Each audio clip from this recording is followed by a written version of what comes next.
Now let's bind with points.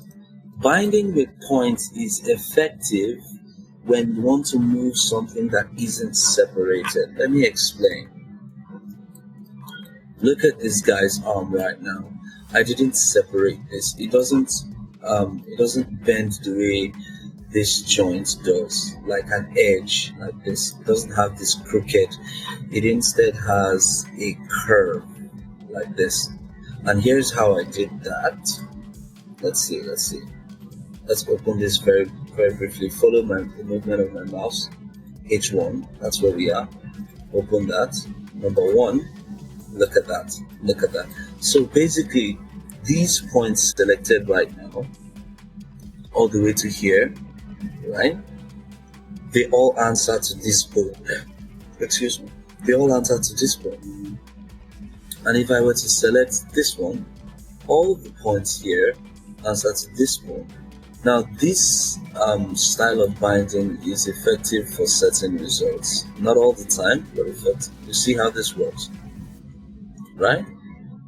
So basically, how this is done is when you select the bone that you want to work with, you move over here. Instead of going to this one, which is bind layer, you move over here and say bind point. When you click this, it enables you to select the points that you want to bind and come over here and say bind point. So let's see what would happen if I said it should bind all the way to here, for example. That is all the way to the other side of the arm, and I say bind point. Here's what's going to happen. When you move this, can you see that? So it's tricky. You have to arrange your points well, find out how best to make it work, basically. Let me just do Ctrl-C real quick, and yeah, so that I don't ruin that character. Yeah, that's better. So now that we know how to bind stuff, I think another thing I need to show, you'll see this in the video, but I want to mention it very quickly. Let me import one of my characters very quickly. Let's see, Moho objects. Peter Griffin, where are you? Yeah. No. PG, beautiful. Let's import this. Good. So let's work with Peter Griffin right now. Take this guy out. So now, looking at Peter Griffin, there's another part of bone creation that you would really love to explore. It's called smart bone. Now, if you notice that the shapes in the former, this one that we did, the shapes don't move, they just follow the bone. Now, there are times where you would need the character's clothes to follow the hand movement. Now look at this. See what the sleeve is doing. The sleeve is not losing shape. It's following the hand movement, so it doesn't look bizarre and weird. Look at that. The shape of the clothes follow the hand movement. Look at his head. This one was a bit messy, so I let it be. Look at the legs. Now, how you know that there's a smart bone working here is, look at these lines. They show that there's some constraint in bone movement and that there's something dynamic going on. So let's explore that really quickly. Here. So I don't know if I've mentioned this before, but every bone has a name, right? The name of this bone is H1A. You can always change this. I just left it as H1A. So when you have a regular bone like this and the lines are not there, you quickly go to this bone constraints and create your limits. That's how these lines come up, right? Create that and set how wide you want the angle to be and stuff like that. When you're done with that, you can now create what you call action. Go to Windows, Actions, or Control K this is very useful, so you don't have to spend much time going in and out of this. So let's use the shortcut so you can get used to it. Control K. Beautiful. That's the window right here. Tiny, but very effective.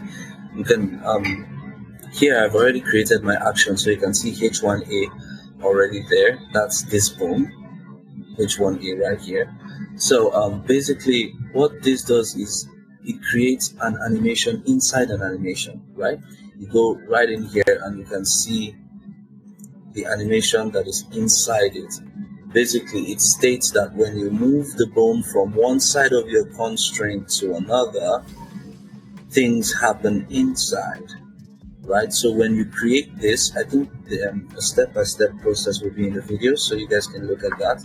Then if you have any extra questions, you can let me know. So let's go quickly to where this morphing is going on. Not in speech. Let's see, it should be in hand. No, not this hand. The other one. This one. Yes. Alright. So you can see that there are animations that have happened. So it states that when you move from here to this point, the cloth, look at the shape of this. Look at all these points. They have been animated to follow the movement of the bone. So whenever you move the bone, the cloth must move with it. Basically like bind points, but with an animation added to it. So whenever the bone moves this way, the points know where to go to, basically, and so they follow and form the shape of a folded cloth around the arm constantly till the end of the movement. That is exactly what the app is doing behind the scene. So when you come back to your main line, no sub actions, the main line itself, whenever you move the bone, the cloth, oh, sorry about that, alright.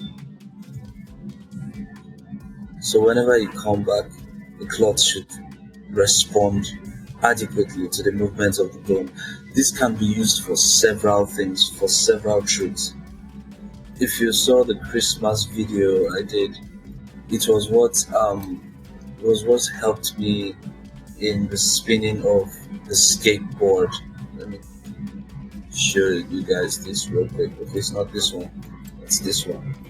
Right. So this is the bone right here.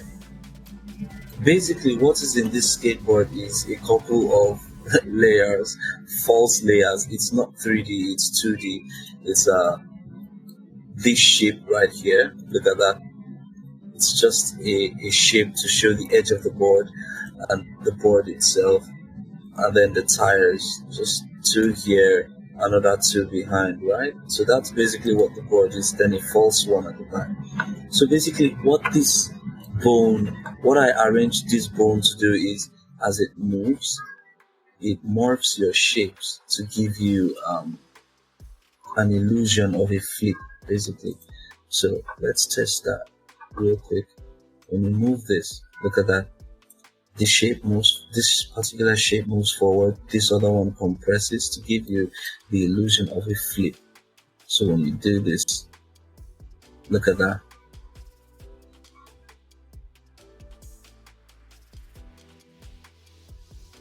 So basically you can do this you can apply this wherever.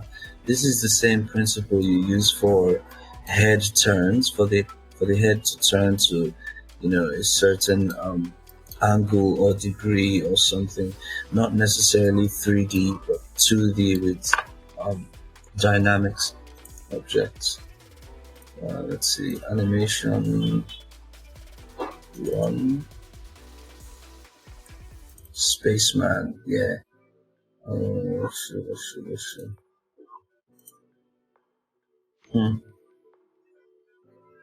Okay, yeah. No.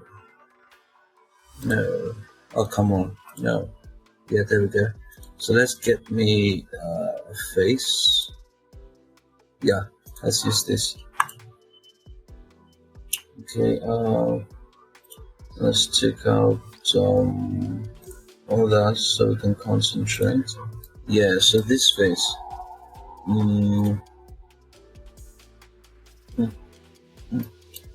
Okay, good. So here are a few bones by the side that move things in the head. Let's explore this. The pupils. This is crazy.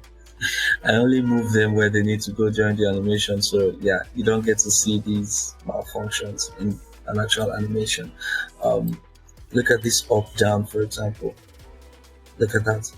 It's just basically 2D illusions of looking up, looking down, looking up, looking down. When you combine this with an upward movement of your pupil, it actually looks like he's looking up and looking down. Look at looking left and looking right as well, right?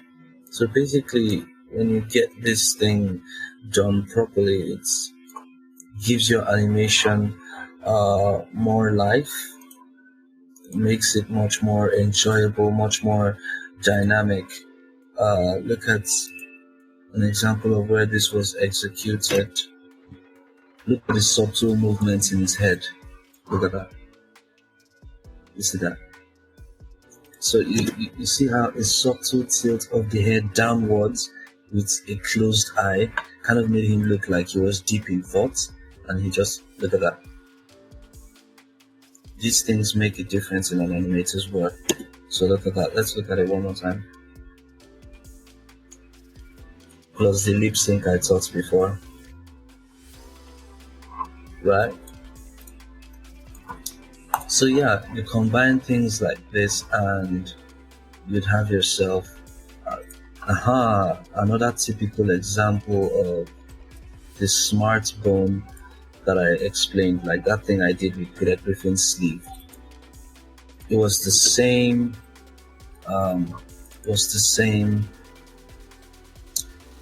technique that I use in turning this creature's head from this to this.